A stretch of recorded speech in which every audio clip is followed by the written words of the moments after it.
Good morning, I'm Manappallil. We have with us today Mr. Abraham Vargas. He has been in the UK for 45 years, during which time he also practiced as a barrister in London. As he is a man of global exposure and experience, let us pay attention to his insights. This discussion will be of great use for you, both for your writing as well as speaking modules, and also can help you get a great insight on reading passages. Sir, can we justify corporal punishment? Well, I am afraid I've got to take a very prejudiced view about this. Yes. Because as a lawyer, these are one of the fundamental questions one tends to ask oneself. And as I practice mainly criminal law, certainly this was an issue in my mind. It troubled me a great deal when I heard about corporal punishment being executed in foreign countries. I think Britain gave up capital punishment about in the 60s.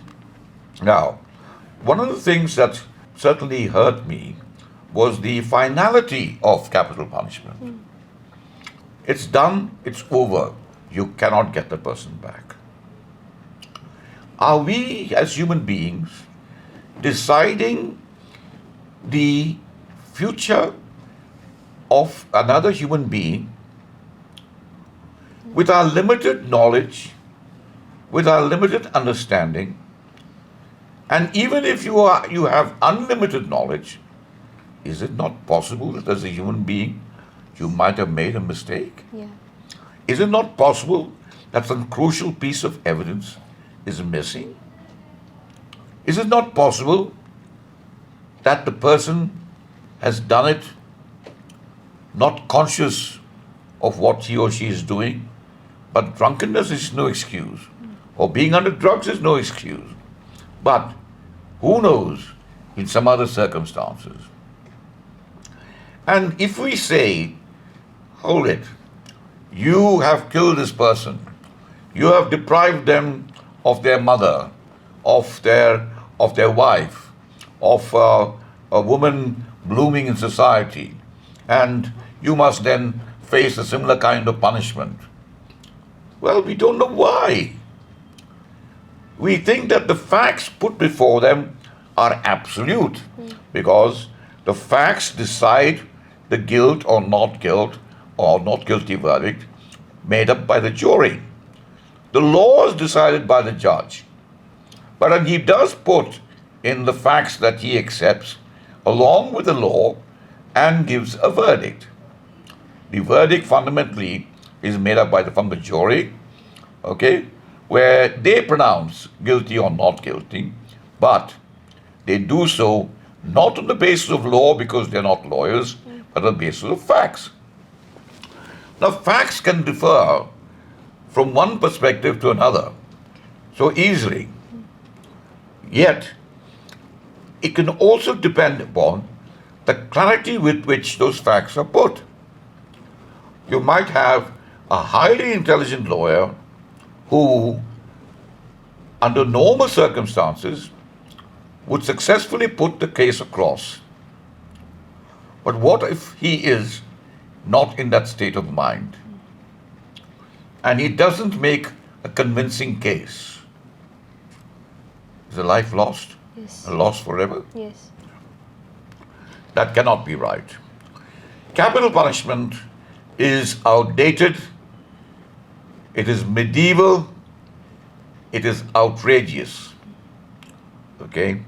If you want to punish a person for some heinous crime, some ultimate crime that they have done, and you have looked at all the evidence possible, okay, considered every possible angle, then you could punish them with a minimum of 30 years or 40 years, Correct. okay, and give them rigorous punishment for 20 and see if that person can be changed into a useful human being.